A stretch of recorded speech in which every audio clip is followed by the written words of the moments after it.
kwa waliookoka. Kwa waliookoka, pokea hii ni message yako.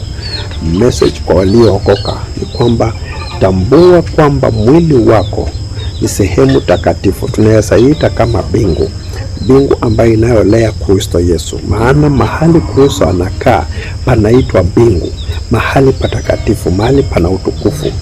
Bingu si lugha ya kibinadamu, bingu si Kiingereza, bali bingu ni lugha ya kibibilia ambayo ililetwa na wasomi wa kiroho. Nataka kuzungumza nawe ya kwamba wakati ambapo unasoma Ufunuo 21 verses 1 kuendelea, inasema ya kwamba Mungu alitoka katika pingu ya kale, kumaanisha ya kwamba position ambayo Mungu alikuwa amekaa ilikuwa inaitwa bingu. So the time alipotoka katika ile position akaingia katika position mpya ambayo ni ya mwanadamu, ndani ya mwili wa mwanadamu. Kwa hivyo mwili ya mtu ambaye ameokoka ni bingu ambayo imemlea Kristo. Kwa hivyo wewe ambaye unamlea Kristo, fanya Kristo aheshimike ndani mwako, fanya Kristo asomeke ndani mwako, fanya Kristo astuke ndani mwako.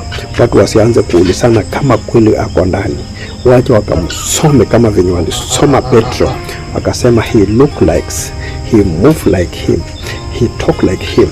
Nataka nisungumze nawe ya kwamba lea Kristo aliye ndani mwako na adabu. Ongea vizuri, respect others. Ongea kama mtu ambaye umepepa mfalme wa wafalme. Kristo Yesu ako ndani mwako. Wewe ambaye umeokoka na mtu ambaye akishaokoka, yeye kutamka maneno ambayo ina uzalendo, maneno ambayo ina uungu ndani, maana amebeba uungu, amebeba utakatifu. Mwili wa mtu aliyeokoka ni mwili una adabu kwa vitu.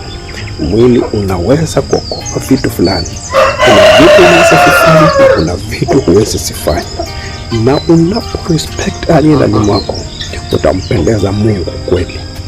Mambo ya kusikia kwamba watu wataenda mbinguni, usingoje kuenda, tengeneza mbingu yako. Hii mbingu inapokuwa safi, basi aliye ndani kuna uwezekano wa kubadilisha na ikawa bora zaidi. Thank you.